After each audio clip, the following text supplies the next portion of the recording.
आपको लगता है कि आपके बच्चे को जितना क्रिएटिव होना चाहिए वो उतना नहीं है, उसे थोड़ा और क्रिएटिव होना चाहिए।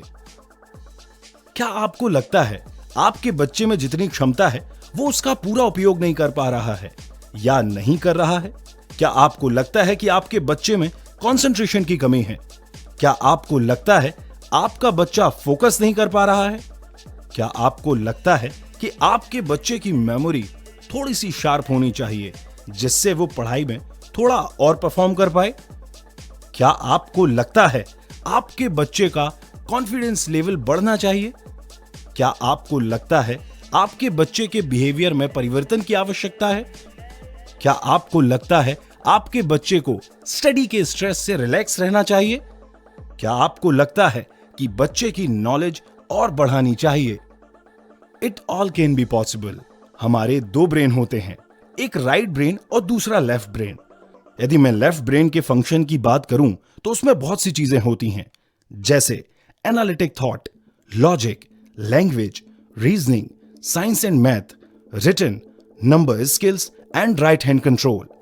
यदि हम राइट ब्रेन फंक्शन की बात करें तो उसमें भी बहुत सी ऐसी चीजें होती हैं, जैसे कि art awareness, creativity, imagination, intuition, insight, holistic thought, music awareness, 3D forms, left hand control. हमारा कभी लेफ्ट ब्रेन काम करता है, कभी राइट ब्रेन काम आता है। किसी का लेफ्ट ब्रेन भारी होता है, किसी का राइट ब्रेन भारी होता है, पर दोनों ब्रेन एक साथ काम नहीं करते हैं। किसी में क्रिएटिविटी है तो लॉजिक नहीं है, किसी को लॉजिक पता है तो अप्लाई कैसे करना है वह उसमें कमजोर है।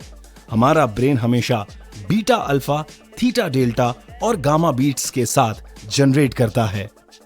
क्या कभी आपने सोचा है ऐसा क्यों होता है?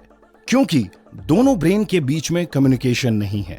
कम्युनिकेशन इसलिए नहीं है क्योंकि इन दोनों ब्रेन के बीच में एक और ब्रेन है 6 mm का, जो नॉन एक्टिव पड़ा है। यदि हम इसे एक्टिव कर दें तो चमत्कार हो जाए।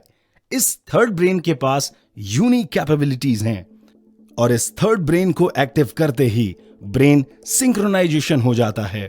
इस थर्ड ब्रेन के पास 5 सेंस यानी कि 5 इंद्रियों का कंट्रोल है। हमारे पास पावर तो है पर हम उसे यूज नहीं कर पाते हैं।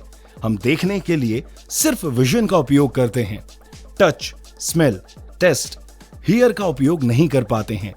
इसके एक्टिव होते ही बच्चे इन सेंस का उपयोग कर पाएंगे।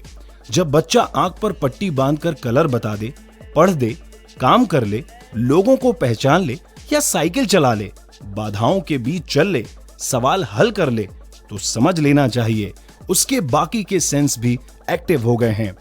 जब चारों ओर से इंफॉर्मेशन आएगी तो ज्ञान भी बढ़ेगा ही। इससे पिक्चोरियल मेमोरी अपने आप बढ़ेगी। हमें आज भी वही फोन नंबर याद हैं जो हमने अपने हाथ से डायल किए थे। क्रिएटिव ब्रेन और लॉजिकल ब्रेन का कम्युनिकेशन हो जाएगा तो बच्चे की क्रिएटिविटी और लॉजिकल थॉट बढ़ेगा ही। जब तीनों ब्रेन एक साथ काम करेंगे तो क्षमता का अधिकतम उपयोग हो सकेगा, कंसंट्रेशन बढ़ेगा, मेमोरी शार्प एवं पिक्टोरियल होगी। जब वो यह सब करेगा और समय से पहले सब कर लेगा तो बच्चे का कॉन्फिडेंस तो स्वतः ही बढ़ेगा और स्ट्रेस लेवल तो छूमंतर हो जाएगा। यह कोई जादू या चमत्कार नहीं है, बल्कि एक साइंटिफिक रिसर्च है। जापान के महान वैज्ञानिक डॉक्टर माकोटो शिशिदा ने अपने 40 साल बच्चों की कैपेबिलिटीज पर रिसर्च करने में लगा दिए। कहा जाता है कि जापान में हर बच्चे को अपना थर्ड ब्रेन एक्टिव करने की सलाह दी जाती है।